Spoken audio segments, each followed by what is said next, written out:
The Midwife's Apprentice, Chapter 11, The Leaving.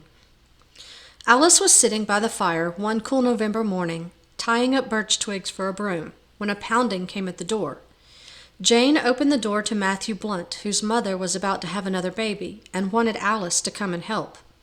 "By the bones of St. Polycarp, who is Alice?" bellowed the midwife.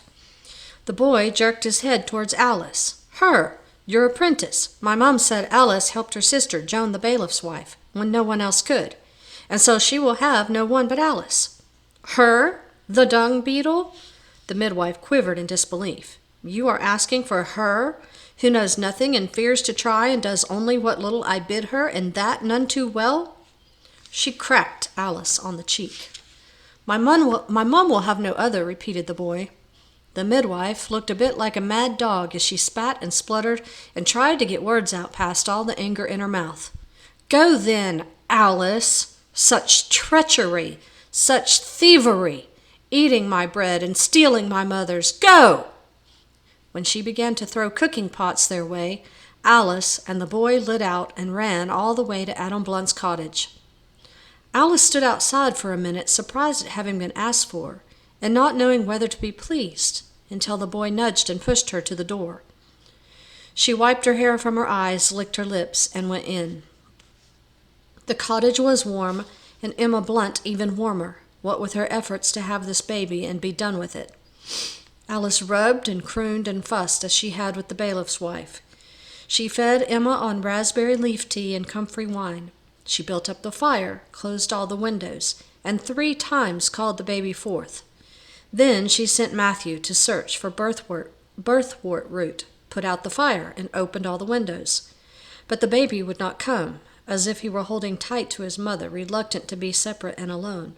And Alice, although able to ease a willing baby into the world, had no idea how to encourage a reluctant one.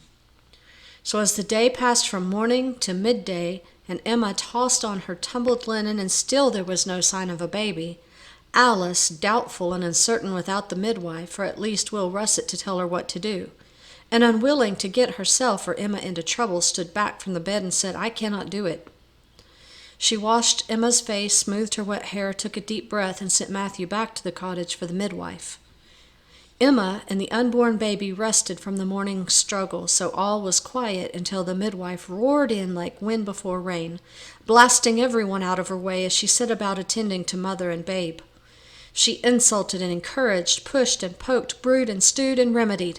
Anointing her hands with cornmeal and oil, she rubbed and kneaded, pulled and tugged, and turned that baby from both the inside and the outside until finally he was in a position to come out. Then she slapped Emma's great bulge of a belly, lifted her from behind by her shoulders, and gave her a good shake.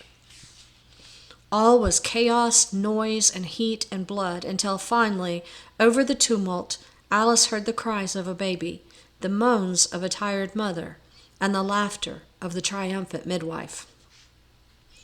Alice backed out of the cottage, then turned and ran up the path to the road. She didn't know why or where.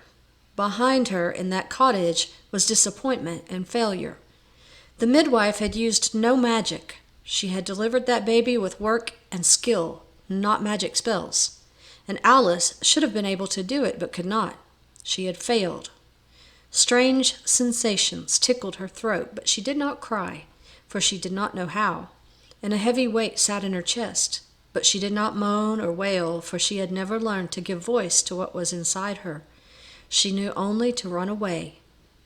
So it was that on a crisp, sunny Martinmas afternoon, while the villagers slaughtered their cattle and pigs for winter meat, while Meggie Miller stirred a sheep's blood pudding for supper, while Will Russet and Dick gathered beech and oak and ash and chestnut for winter fires, while Alnoth the Saxon cleaned the manor privies and cursed God for making him a peasant and not a lord, while the boy Edward ate a bowl of herring soup and thought of the warm corner of the manor kitchen that was to be his, while Emma, the bailiff's wife's sister, kissed her new son on his tiny red nose and fell asleep with him at her breast, while the life of the village went on, Alice turned her back on all that she knew and that had come to be dear to her, and headed up the road from the village to she knew not where, and the cat went with her.